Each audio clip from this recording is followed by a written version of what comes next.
Hello दोस्तों, कैसे हैं आप सब। आशा करते होंगे आप बिल्कुल ठीक हैं। आज का जो मेरा वीडियो रहेगा इसमें हम पढ़ेंगे सोशोलॉजी के कुछ इम्पोर्टेंट क्वेश्चन के बारे में। ठीक है, तो चलिए स्टार्ट करते हैं आज का वीडियो बिना किसी देरी के। अगर आप हमारे चैनल पर नए हैं तो प्लीज़ चैनल को लाइक करिए, शेयर करिए, सब्सक्राइब करिए और देखते रहिए हमारा अपना यूट्यूब चैनल एग्ज़ाम आरजू क्लासेस। तो देखते हैं आज का पहला क्वेश्चन।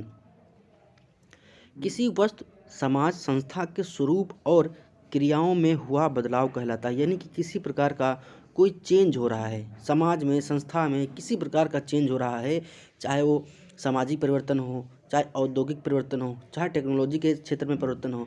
तो कुल मिला के यहाँ पर बदलाव जो होता है उसे हम परिवर्तन कहते हैं। ऑप्शन नंबर यहाँ पर डी हमारा करेक्ट हो जाएगा। तो आपके सिलेबस में ये भी है कि सामाजिक परिवर्तन और सामाजिक नियंत्रण क्या है। तो आपको अगर मान लो सिलेबस पता है कि परिवर्तन क्या है और क्वेश्चन नहीं आता तो समझ लीजिए कि इसका आंसर परिवर्तन से ही पूछा जाएगा। ठीक है, तो ऑप्शन नंबर डी यहाँ पर हमारा सही हो जाएगा। नेक्स्ट है, समाज का स्वरूप कैसा होता है। समाज का स्वरूप कैसा होता है। जैसे समाज में क्या होगी, समाज में गतिशीलता होगी। समाज एक सामाजिक रूप में एक अच्छे से वे में चलेगा, धीरे धीरे चलेगा। ठीक है, जैसे मनुष्य की आवश्यकता होती है समाज का विकास भी उसी तरीके से होता है। कैसे होता है, मान लो आज के 50 साल पहले लोग क्या करते थे, फावड़े से ज़मीन को खोदते थे लेकिन घंटों लगता था, दिन भर लगते थे। अब क्या है, 1 मिनट से जेसीबी की मदद से हम तुरंत गड्ढा खोद सकते हैं। तो क्या हुआ, ये साइंस के क्षेत्र में बदलाव के देखने को मिला, प्रगति देखने को मिली। तो ये होता है हमारा सामाजिक परिवर्तन, चाहे किसी भी क्षेत्र में हो। ठीक है, वायुयान के क्षेत्र में ले लीजिए, पहले आप बाइक से चलते थे, क्या बैलगाड़ी से चलते थे, अब क्या है बाइक चलते हैं, एरोप्लेन चलते हैं। तो क्या हुआ, परिवर्तन ही तो हुआ। तो परिवर्तन ही समाज का क्या है, नियम है। तो देखेंगे समाज का स्वरूप कैसा है, सतत गतिशील है, बिल्कुल सही। स्थिर होता है, नहीं होता है। गत्यात्मक मतलब गति होती है, बिल्कुल होती है। तो ये ऑप्शन नंबर ए व सी हमारा हो जाएगा। ठीक है, ए व सी। नेक्स्ट हम बात करेंगे, समाज एक परिवर्तनशील एवं गत्यात्मक संस्था है, यह कथन किस समाजशास्त्री का है। मैं आपसे बार बार यही कह रहा था कि आपको एक चीज़ सबसे ज़्यादा यूपी प्लस मुख्य सेवा के सिलेबस में लगेगी, वो लगेगी स्टेटमेंट और कथन से। यानी कि ये स्टेटमेंट किसका है, लोगों को याद करने में दिक्कत हो रही है तो इसका एक ही तोड़ है, अभी एग्ज़ाम नहीं होना है, अभी एग्ज़ाम नहीं होना है। तो जान लीजिए आप लोग, क्योंकि एग्ज़ाम का भी ना शॉर्ट लिस्ट आया है ना कोई एग्ज़ाम डेट आई है। जब नए साल पे, आज तो 31 तारीख है, नया साल भी आने वाला है कल, तो हो सकता है नए साल पर यूपी ट्रिपल एस सी अपना नया कैलेंडर जारी कर दे। और उस कैलेंडर में भी अगर कैलेंडर जारी करती है तो भी उसमें हर एग्ज़ाम का क्या रहेगा, एग्ज़ाम डेट दिया होगा। इसलिए तैयारी करते रहिए, बोर ना होइए। लग रहा है कि आपको सोशोलॉजी टफ है तो सोशोलॉजी को रिवीजन करिए। अगर मान लो आपके पास 60 दिन है एग्ज़ाम की, तो अगर कोई कथन एक दिन में अगर 3 कथन याद कर लेंगे, कसम खा लेंगे आप कि हम एक दिन में केवल 3 कथन याद करेंगे, तो 30 दिन में कितने हो जाएंगे, 30 दिन में 90 कथन हो जाएंगे। और आपके 90 कथन आपके यूपी ट्रिपल एस सी मुख्य सेविका में ही होंगे। तो आप परेशान मत होइए, आराम आराम से चीज़ों को पढ़िए। ठीक, आते हैं अपने क्वेश्चन के ऊपर। समाज का एक परिवर्तनशील एवं गत्यात्मक संस्था, ये कथन किसका है। ये हमारे ऑप्शन नंबर ए मैकावर साहब का है। तो option number A is the right answer हो जाएगा। नेक्स्ट बात करेंगे, सामाजिक परिवर्तन के संबंध में किसने कहा कि मानव का बौद्धिक विकास ही सामाजिक परिवर्तन है। बौद्धिक विकास ही सामाजिक परिवर्तन है, ये स्टेटमेंट किसने दिया था। ऑप्शन ए प्लेटो, बी है अरस्तु, सी है कॉम्टे एंड डी हमारा है टालमी।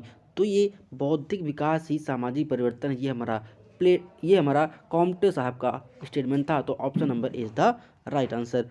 नेक्स्ट है, संबंधों का तात्पर्य, क्या हुआ भाई साहब, संबंधों का तात्पर्य समाज में परिवर्तन से माना जाता है। संबंधों का तात्पर्य समाज परिवर्तन से माना जाता है। ऑप्शन नंबर ए है राजनीतिक, बी है पारिवारिक, सी है कूटनीतिक एंड डी हमारा है सामाजिक। तो सामाजिक परिवर्तन ही संबंधों का तात्पर्य से माना जाता है। तो ऑप्शन नंबर डी हमारा यही सही हो जाएगा। नेक्स्ट बात करेंगे, सामाजिक परिवर्तन के साथ साथ परिवर्तनों को भी सामाजिक पृष्ठभूमि में शामिल किया जाता है। सामाजिक परिवर्तन के साथ साथ सांस्कृतिक परिवर्तन को भी सामाजिक पृष्ठभूमि में शामिल किया जाता है। तो यहाँ पर जो राइट आंसर होगा ऑप्शन नंबर बी, यानी कि सांस्कृतिक परिवर्तनों को भी सामाजिक पृष्ठभूमि में शामिल किया जाता है। तो यहाँ पर जो राइट आंसर होगा ऑप्शन नंबर बी सांस्कृतिक हो जाएगा। नेक्स्ट बात करेंगे, सामाजिक परिवर्तन को एक डॉट डॉट अवधारणा माना जाता है। इसका तात्पर्य परिवर्तन अच्छा या बुरा नहीं होता। परिवर्तन अच्छा या नहीं बुरा होता। अच्छा, जो लोग लड़ाई होती है अगर दो पक्षों में, तो अगर आप दूसरे पक्ष पे ना हो, अगर आप मान लो एक पक्ष इधर है, एक पक्ष इधर है, तो आप अगर ना इनकी तरफ है ना इनकी तरफ, आप बीच में है, तो उसे बोलते हैं तटस्थ बोलते हैं। यानी कि आप ना अच्छाई की तरफ हैं ना बुराई की तरफ, आप बीच में खड़े हैं, यानी कि तटस्थ हैं। जैसे यूक्रेन और रसिया का युद्ध हो रहा था, तो उसमें भारत क्या था? तटस्थ था। ना तो यूक्रेन की तरफ था और ना रसिया की तरफ था। तो इसमें कहा गया है कि इसका तात्पर्य परिवर्तन अच्छा या बुरा नहीं होता है। तो मतलब ना अच्छे की तरफ है ना बुरे की तरफ, इनका मतलब तटस्थ हैं। तो यहाँ पे जो राइट आंसर होगा वो ऑप्शन नंबर डी तटस्थ हो जाएगा। Option number D is the right answer. ना अच्छा ना बुरा, तटस्थ यानी कि बीच में है। नेक्स्ट बात करेंगे, निम्नलिखित में से कौन सा एक कथन असत्य है, यानी कि गलत कथन आपको छांटना है। यहाँ पे यहाँ पे जो राइट आंसर है, देखो यह कथन असत्य है। सामाजिक परिवर्तन स्वाभाविक है, बिल्कुल बात सही है। यह एक समान गति से होता है।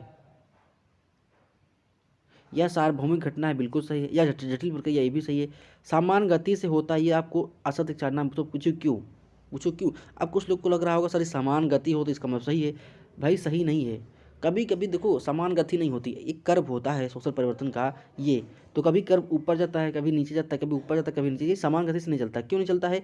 कभी कभी हमारे साथ में बहुत तीव्र गति से परिवर्तन होता है, लेकिन कभी कभी क्या लगता है स्लो चलता है। लेकिन एक ये होता है इंटरफेरेंस वाला, एक सीधा होता है कि समान गति से परिवर्तन नहीं होता है लेकिन समान गति से नहीं होता है। कहीं फ्लक्चुएट करेगा, कभी कम कभी ज़्यादा, लेकिन होगा ज़रूर, एक समान गति से नहीं होगा। तो यहाँ पर जो राइट आंसर है वो हमारा ऑप्शन नंबर बी हो जाएगा। ये समान गति से नहीं होता है, असमान गति से होता है। यानी कि कभी ऐसे कभी ऐसे, कभी ऐसे कभी ज़्यादा कभी कम परिवर्तन होगा, लेकिन कभी कम कभी ज़्यादा होगा ज़रूर।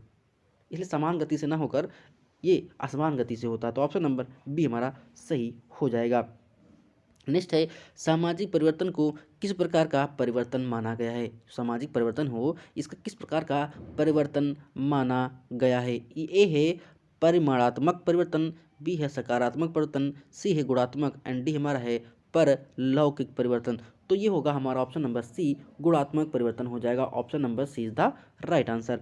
नेक्स्ट बात करेंगे, विकास का संबंध परिवर्तन से माना जाता है। ये नकारात्मक या सकारात्मक दोनों हो सकते हैं। यह कथन किसना था, यानी कि ये स्टेटमेंट किसका था? ऑप्शन नंबर ए है मैकियावेली का, बी है स्पेंसर्स का, सी हमारा कॉम्टे एंड डी हमारा है मैकावर एवं पेज का। तो यहाँ पे जो राइट आंसर होगा ऑप्शन नंबर बी स्पेंसर का हो जाएगा। Option number B is the right answer. Next बात करेंगे, सामाजिक परिवर्तन चक्रवातीय व रेखीय होती है। चक्रवातीय या रेखीय होती है। देखो प्राकृतिक कारक होते हैं। सामाजिक परिवर्तन में प्राकृतिक कारक कैसे होता है? देखो मान लो कि एक गांव था और उसमें बाढ़ आ गई, तो गांव क्या हो गया? तहस नहस हो गया। तो वो क्या हुआ? परिवर्तन देखने को मिला। भूकंप आती, घर गिर जाते हैं, परिवर्तन होता है। भाई बिल्डिंग बनी थी, गिर गई, तो क्या हुआ? बिल्डिंग टूट गई, तो परिवर्तन हो गया। ज्वालामुखी आई, महामारी आई, देखो कोरोना में कितने लोग क्या हो गए? बीमार होकर एक्सपायर हो गए। तो क्या हुआ? समाज में उनकी कमी हो गई, परिवर्तन हो गया। तो प्राकृतिक कारण भी होता है। कोविड-19 से सामाजिक परिवर्तन नहीं पड़ा, गलत पड़ा है भाई। सामाजिक परिवर्तन चक्रवाती व रेखीय होता है, बिल्कुल बात सही है। तो यहाँ पर देख लीजिए ऑप्शन नंबर 1 व 2 सही होगा भाई। इसमें लिखा है कोविड-19 की सामाजिक परिवर्तन कहाँ पड़ा भाई? नहीं पड़ा बोला है, गलत पड़ा था भाई। बहुत लोगों ने जॉब छोड़ दी, परिवर्तन पड़ा। बहुत लोगों के घर वाले एक्सपायर हो गए, ये भी पड़ा। लेकिन ऑप्शन नंबर ए व 2 सही हो जाएगा। तो देख लीजिए option number A is the right answer, यानी कि 1 और 2 हमारे कुल जो हैं ये सही है। नेक्स्ट हम बात करेंगे,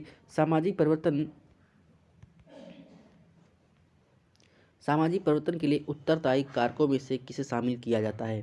सामाजिक परिवर्तन में उत्तरदायी कारकों को किसे सम्मिलित किया जाता है? ऑप्शन नंबर ए अधर्म, बी है आस्थाएं, सी है प्रचलित रूढ़िवादी विश्वास एंड डी हमारा उपरोक्त सभी।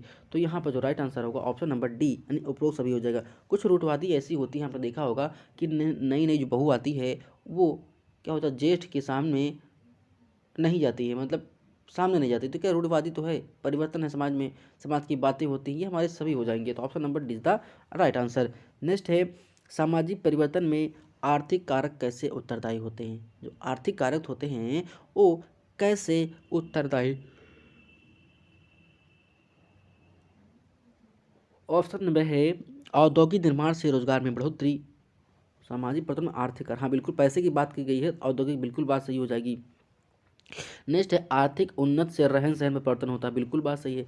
जिसके पास पैसा होगा वो अच्छे घर में रहेगा, जिसके पास पैसा नहीं होता बेचारे झुग्गी झुपड़ी में रहते हैं। तो पैसा भैया हर जगह पैसे का खेल है। तो पैसा आपके पास है तो आपके जो रहने का लेवल है वो बढ़ जाता है, और आपके पास अगर पैसा कम है तो आप लो लेवल में रह रहेंगे। तो ये हमारा होता है। नेक्स्ट हमारा है ग्रामीण क्षेत्रों से नगरीय क्षेत्रों के प्रवास में वृद्धि। भाई पैसे के चक्कर में क्या लोग करते हैं, अब गाँव से शहर में जाने लगे हैं पैसे के चक्कर में, क्योंकि वहाँ क्या होता है उनको रोजगार मिल जाता है, रोजगार के अवसर मिलते हैं, इसलिए लोग गांव से शहर की और नगर की तरफ क्या कर रहे हैं, प्रवास हो रहे हैं। तो ऑप्शन नंबर डी यहाँ पर हमारा सही हो जाएगा, उपरोक्त सभी। नेक्स्ट बात करेंगे जनसंख्या विस्फोट क्या कहलाता है।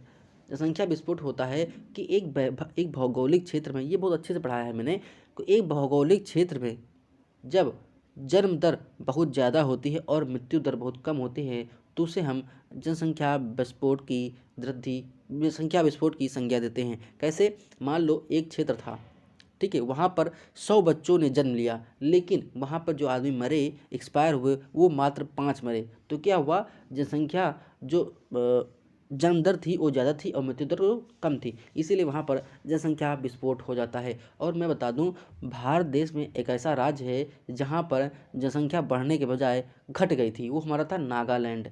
नागालैंड वहाँ पर निगेटिव हो गई थी। कैसे याद करेंगे, ना से हमारा होता नागालैंड और ना से होता हमारा निगेटिव, यानी कि यहाँ पे घट गई थी। और मैं बता दूँ आपको कि जो हमारी जनसंख्या जनगणना थी वो हमारा 1872 में मेवो के कार्यकाल में स्टार्ट हुई थी। कब, 1872 में मेवो के कार्यकाल में स्टार्ट हुई थी, और 1881 में लॉर्ड रिपन के समय स्टार्ट हुई थी। ये जो हमारी थी ये रैंडम थी, और ये हमारी दशकीय गणना थी। इसको आप याद रखिए, कभी कभी क्वेश्चन जीके में पूछ लेता है।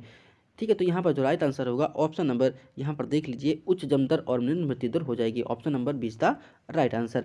नेक्स्ट है श्रम विभाजन उत्पादन उत्पादकता में वृद्धि सामाजिक परिवर्तन के किस कारक के तहत आते हैं, यानी कि किस कारक के तहत आते हैं। ये हमारे श्रम विभाजन मतलब काम करना, उत्पादक मतलब किसी इंडस्ट्री में रहेंगे आप, क्या तभी तो वहाँ पर उत्पादन होगा, प्रोडक्शन होगा, तब सामाजिक परिवर्तन क्या है, ये हमारे प्रौद्योगिकी कारक हैं। ये क्या है, टेक्नोलॉजी वाले हैं, इंडस्ट्री वाले हैं। भाई श्रम विभाजन और उत्पादक क्या, जहाँ इंडस्ट्री लगी होगी, जहाँ पर प्रौद्योगिकी होगी, वही तो उत्पादन होगा। तो ये हमारे उत्पादक कारक है। ऑप्शन नंबर सीधा राइट आंसर। नेक्स्ट है निम्न में से कौन एक सामाजिक परिवर्तन का प्रकार नहीं है। भाई प्रगति है, समाज में जब प्रगति होती तभी क्या होता है, सामाजिक परिवर्तन होता। क्रांति, क्रांति से भाई सामाजिक परिवर्तन बहुत तेज होता है। कैसे होता है, एक हमारी आई थी दुग्ध क्रांति या श्वेत क्रांति, तो उससे क्या हुआ था, हमारे देश पे दूध का उत्पादन बहुत ही तीव्र गति से हुआ, और जो दुग्ध उत्पादन में भारत देश है ये प्रथम स्थान पे बना। और मैं बताऊँ, एक आया था हरित क्रांति। तो हरित क्रांति ये बहुत तेज़ी से फैली, क्यों, जब जब देखो समाज में परिवर्तन होता क्यों है, जब आवश्यकता होती है तभी सामाजिक परिवर्तन होता है, और क्रांति भी इसका अहम योगदान होती है। हमारे देश में हरित क्रांति आई, और हरित क्रांति से क्या हुआ, हरित हरित क्रांति से हमारे देश में खाद्यान्न बहुत ज़्यादा उत्पन्न हुआ। तो क्या हुआ, समाज में परिवर्तन हुआ, खाद्यान्न उत्पन्न हुआ। और हरित क्रांति आई कब थी, ये हमारी 1966 और 67 में आई थी। किसको लाया था, ये हमें एम एस स्वामीनाथन लाए थे। और जो हमारे श्वेत क्रांति थे ये डॉक्टर वर्गीज साहब कुरियन आए थे। उनके हैप्पी बर्थडे पर 26 नवंबर को हम हैप्पी बर्थडे उनका मनाते हैं। तो ऐसे याद करिएगा। तो यहाँ पर प्रगति भी होगी, क्रांति भी होगी, अनुकूलन होगा, लेकिन उदारीकरण नहीं होगा, लिबरलाइजेशन नहीं होगा। तो ऑप्शन नंबर सीधा राइट आंसर। नेक्स्ट बात करेंगे सामाजिक परिवर्तन में प्रक्रिया का संबंध किससे है। सामाजिक परिवर्तन में प्रक्रिया का संबंध किससे है।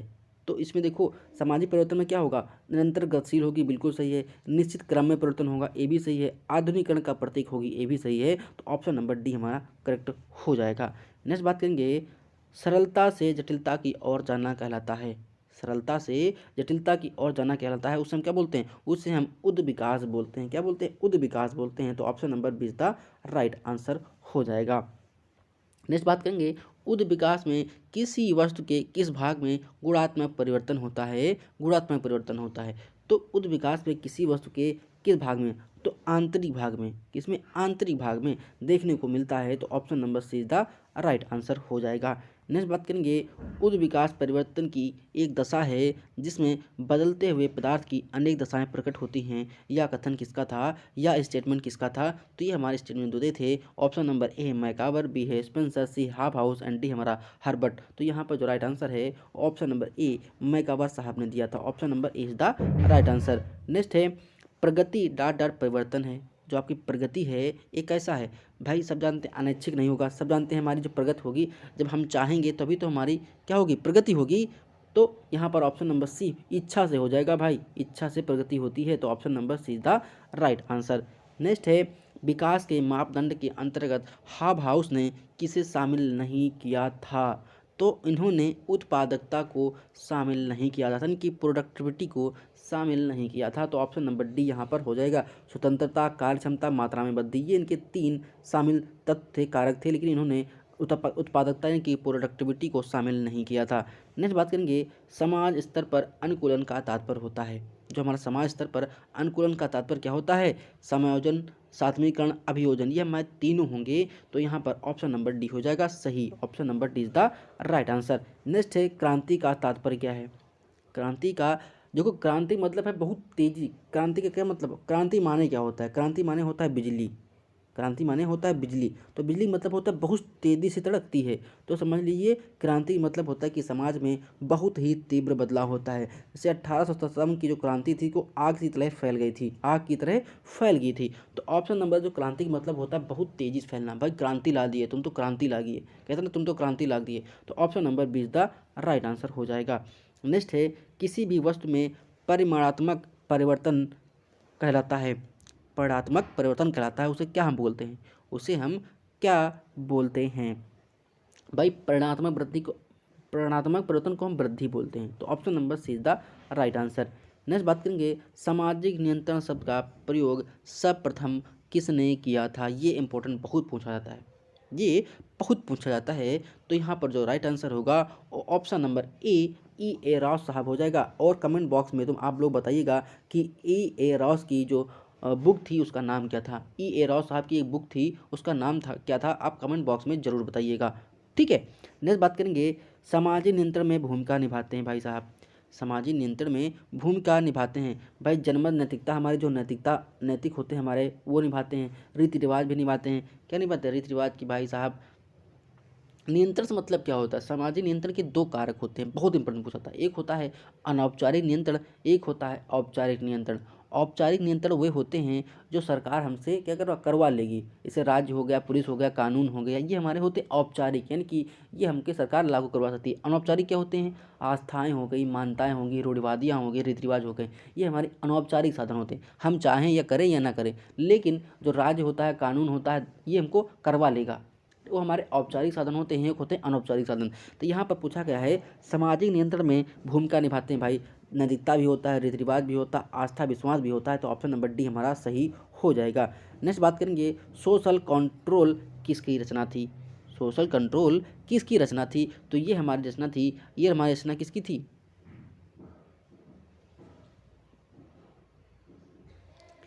अभी मैंने बताया है। तो ये रचना जो हमारी थी वो थी ए राव साहब की, बहुत इंपॉर्टेंट, बहुत बार एग्जाम में पूछी जानी है। नेक्स्ट है सामाजिक नियंत्रण का मुख्य उद्देश्य है, जो हमारा सामाजिक नियंत्रण होता है इसका मुख्य उद्देश्य क्या होता है।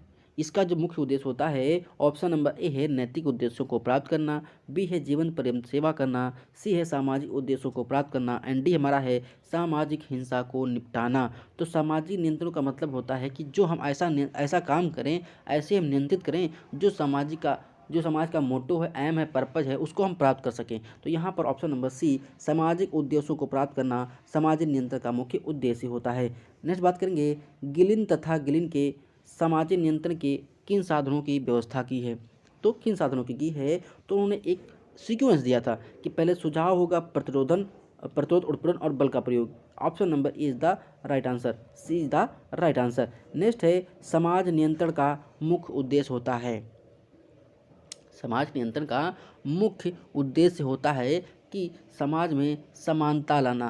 भाई नियंत्रण मतलब होता है कि पापा आप पे नियंत्रण करते हैं, यानी कि आपको कंट्रोल करते हैं। तो आपका मतलब होता है कि आप समान दिशा में काम करें, आपके अंदर समानता आए। तो समाजिक नियंत्रण होता है, इसका मतलब होता है समानता लाना। तो option number A is the right answer हो जाएगा। नेक्स्ट बात करेंगे समाज नियंत्रण के द्वारा समाज में डांट और गतिशीलता लाना होता है। तो समाज नियंत्रण के द्वारा समाज में और गतिशीलता लाना होता है। ऑप्शन ए सफलता नहीं होगा, लैंगिक भी नहीं होगा, दूरदर्शिता। तो ऑप्शन नंबर बी हो जाएगा एकता में और गतिशीलता लाना होता है। तो option number B is the right answer. Next है लेपियर ने सामाजिक नियंत्रण को दो भागों में विभाजित किया था, ये भाग कौन से हैं? सामाजिक लेपियर ने तो ये नियंत्रण को दो भागों में बांटता था। एक था सत्तावादी यानी कि राजा वाला, एक था लोकतांत्रिक यानी कि जैसे हम लोग जी रहे हैं, प्रधानमंत्री होता है, राष्ट्रपति होता है। सत्तावादी मतलब ये होता है कि हमारे ऊपर किसी का अधिकार होता है। जैसे पुराने ज़माने में क्या था, राजा जो थे वो सत्तावादी होते थे, लेकिन अब क्या है, हमारा देश लोकतांत्रिक हो गया है। तो ये दो भागों में बटा है, एक सत्तावादी और एक लोकतांत्रिक। तो ऑप्शन नंबर सी हमारा सही हो जाएगा। नेक्स्ट बात करेंगे, लोकतांत्रिक नियंत्रण में व्यक्तियों को संतुष्ट करने के लिए आपसी डांट डांट पर जोर दिया जाता है। आपसी डांट डांट पर जोर दिया जाता है, उसे हम क्या बोलते हैं? उसे हम बोलते हैं आपसी सामाजिक नियंत्रण को व्यक्तियों को आपस में करने के लिए डांट आपसी पर जोर दिया। आपसी आपसी मतलब बातचीत करना, तो आपसी मतलब वार्तालाप यानी कि बातचीत, आपसी बातचीत पर जोर दिया जाता है। तो ऑप्शन नंबर सी हमारा करेक्ट हो जाएगा। नेक्स्ट बात करेंगे, सत्तावादी नियंत्रण में सहारा लिया जाता है। जो सत्तावादी नियंत्रण होता है उसमें सहारा क्या लेता है? भाई जो सत्तावादी मतलब क्या होता है, हम आप पे सत्ता जमा रहे हैं। सास जो होती है बहू बहू पे सत्ता जमाती है, ठीक है, ऐसे मान लीजिए। तो सत्तावादी कहने का मतलब है जो पुराने ज़माने में राजा होते थे अपनी प्रजा पर सत्ता जमाते थे। सत्ता मतलब होता अधिकार जमाते थे। तो सत्तावादी नियंत्रण में ये होगा, हम किसी को क्या करेंगे, राजा क्या करता, धमकी देता था कि अगर तुम मेरा काम ऐसा नहीं करोगे हम तुमको मार देंगे, हम तुमको क्या करेंगे, तुमको उत्पीड़ित कर देंगे। तो सत्तावादी क्या होता है, देखो अब सास और बहू का इसमें ले लीजिए, जो बहू होती है उसके ऊपर सास क्या करती है, उत्पीड़ित करती है, उत्पीड़न से सत्ता जमाती है और धमकी भी देती है। तो ये क्या है, ये प्रकार का सत्तावादी नियंत्रण होता है, सहारा लिया जाता है। तो यहाँ पर ऑप्शन नंबर ए सत्तावादी की बात करेगा तो बल, उत्पीड़न और धमकी की जाती है। तो ऑप्शन नंबर डी यहाँ पर हमारा सही हो जाएगा। सत्तावादी मतलब क्या है, धमकी, हम आपके ऊपर सत्ता जमा रहे हैं, आपके ऊपर हम क्या है, अधिकार जमा रहे हैं। तो ऑप्शन नंबर डी यहाँ पर हमारा करेक्ट हो जाएगा। नेक्स्ट बात करेंगे, समाज विरोधी व्यवहार करने वाले व्यक्तियों को दंडित किया जाता है, क्योंकि ऐसा समाज नियंत्रण में होता है, उसे हम क्या बोलते हैं, उसे हम बोलते हैं नकारात्मक। दंडित करोगे भाई तो निगेटिव ओ में होगा। तो ऑप्शन नंबर डी हमारा हो जाएगा, option number D is the right answer, नकारात्मक हो जाएगा। नेक्स्ट है, किसी अपराधी को दंड की मात्रा डांट डांट पर निर्भर करती है। देखो, किसी अपराधी को अगर आप दंड दे रहे हैं तो उसने कितना गंभीर अपराध किया है उस हिसाब से उसका दंड मिलेगा ना। ऐसे मान लो किसी ने क्या किया, चोरी की, तो उसको उस हिसाब से दंड मिलेगा। किसी ने किसी का मर्डर किया तो उस हिसाब से उसको दंड मिलेगा। और किसी ने किसी का रेप किया तो इस हिसाब से उसको दंड मिलेगा। तो क्या है, जो हमारा अपराध की गंभीरता होती है उसी हिसाब से मनुष्य को दंड मिलता है। तो यहाँ पर ऑप्शन नंबर डी हमारा सही हो जाएगा। अपराध की गंभीरता जितना अधिक आपका अपराध संगीन होगा उतना ही आपका क्या होगा, दंड भी खतरनाक होगा। तो option number D is the right answer. Next है, संगठित नियंत्रण का तात्पर्य है। संगठित नियंत्रण का तात्पर्य क्या होता है? संगठित मतलब होता है मिलजुल कर रहना, ठीक है। संगठित मतलब क्या है, मिलजुल कर रहना। तो संगठित नियंत्रण का मतलब है कि पूरा नियंत्रण, यानी कि पूर्ण नियंत्रण जो आपका होता है ये हमारा संगठित नियंत्रण आता है। Option number C is the right answer. Next है, सांस्कृतिक एवं नियम अंतर्गत आते हैं। सांस्कृतिक एवं नियम किसके अंतर्गत आते हैं? सांस्कृतिक और नियम किसके अंतर्गत आते हैं? ये हमारे असंगठित नियंत्रण के कार्यक्रम होते हैं। सांस्कृतिक एवं नन मतलब इसमें संगठन नहीं होता है। सांस्कृतिक से हमारी परंपरा, रीति रिवाज, आस्थाएं, ये मान्यताएं ये हमारी सांस्कृतिक होते हैं। तो option number 20 the right answer हो जाएगा, ठीक है। नेक्स्ट बात करेंगे, परंपराओं की रक्षा किस प्रकार की जा सकती है? परंपराओं की रक्षा किस प्रकार की जाती है? तो हमारी जो परंपराएं हैं, मान्यताएं हैं, रूढ़िवादी हैं, रीति रिवाज हैं, आस्थाएं हैं, इनको हम समाजी नियंत्रण द्वारा लागू कर सकते हैं, मना सकते हैं। तो ये हमारी परंपराओं की रक्षा किस प्रकार की जा सकती है? सामाजिक नियंत्रण द्वारा। तो option number C is the right answer हो जाएगा। Option number C is the right answer. Next है, व्यक्ति के सामाजिक कार्य में सहायता मिलती है। व्यक्ति के सामाजिक कार्य में सहायता मिलती है, काहे से मिलती है? तो यहाँ पे जो राइट आंसर होगा ऑप्शन नंबर ए है, सामाजिक संगठन द्वारा, बी है सामाजिक संस्थान द्वारा। तो इसका ऑप्शन नंबर हो जाएगा, सामाजिक कार्य में होता है। तो option number B is the right answer हो जाएगा। नेक्स्ट है, सामाजिक विविधता हेतु समाज के सदस्यों को उनकी भावनाओं में डांट डांट दोनों आवश्यक होते हैं। तो दोनों आवश्यक होते हैं, एक समानता लाना, एकता लाना। तो option number B is the right answer हो जाएगा। नेक्स्ट बात करेंगे, सामाजिक नियंत्रण द्वारा डांट डांट को स्वीकार करने हेतु विवश किया जाता है, काहे को? तो सामाजिक नियंत्रण द्वारा जो हमारे रीति रिवाज होते हैं, धर्म धार्मिक मान्यताएँ होती हैं, रूढ़िवादी होती हैं, ठीक, कुरीतियाँ होती हैं, आस्थाएँ होती हैं, ये हमारे रीति रिवाज को मानने में प्रवेश कर देती हैं। तो ऑप्शन नंबर यहाँ पर हमारा ए सही हो जाएगा। Option number A is the right answer. Next है, जिस समाज में व्यक्तियों के मध्य डांट डांट नहीं होती है, संगठन समाप्त हो जाता है। भाई सभी को पता है, जब समानता नहीं होगी, एकता नहीं होगी, तो संगठन जो आपका होगा वो सॉरी समाप्त हो जाएगा। तो ऑप्शन नंबर यहाँ पर सी देख लीजिए, सही हो जाएगा। ऑप्शन नंबर सी है, समानता मतलब एकता में नहीं होना। तो option number C is the right answer. Next है, सामाजिक नियंत्रण के अभिकरण के रूप में किसे स्वीकार किया जाता है। अच्छा, जिन लोगों को पीडीएफ चाहिए तो वीडियो के डिस्क्रिप्शन बॉक्स में टेलीग्राम चैनल का लिंक है, आप उस पर क्लिक करके हमारे टेलीग्राम चैनल जुड़ जाएंगे और वहाँ पर आपको पीडीएफ मिल जाएगी। पीडीएफ को आप डाउनलोड करके प्रिंट आउट करके भी पढ़ सकते हैं। ठीक, अगर आप चैनल पर नए हैं तो प्लीज़ चैनल को सब्सक्राइब जरूर कर दीजिए और आपको ऐसी वीडियो अच्छी अच्छी मिलेंगी और कोई भी कम्पिटिटिव एग्जाम की रिलेटेड जानकारी भी हमारे यूट्यूब चैनल पर मिलेगी।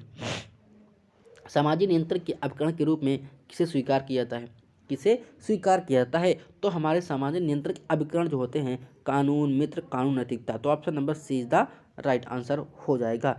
नेक्स्ट बात करेंगे, व्यक्ति के आंतरिक एवं बाह्य दोनों पक्षों को नियंत्रित करता है। तो हमारे जो शिक्षण संस्थान होते हैं, स्कूल, कॉलेज, यूनिवर्सिटी, विश्वविद्यालय, महाविद्यालय, ठीक, ये हमारे क्या होते हैं, शिक्षण संस्थान होते हैं। ये व्यक्ति के आंतरिक एवं बाह्य दोनों पक्षों को नियंत्रित करते हैं। तो ऑप्शन नंबर यहाँ पर ए हमारा करेक्ट हो जाएगा।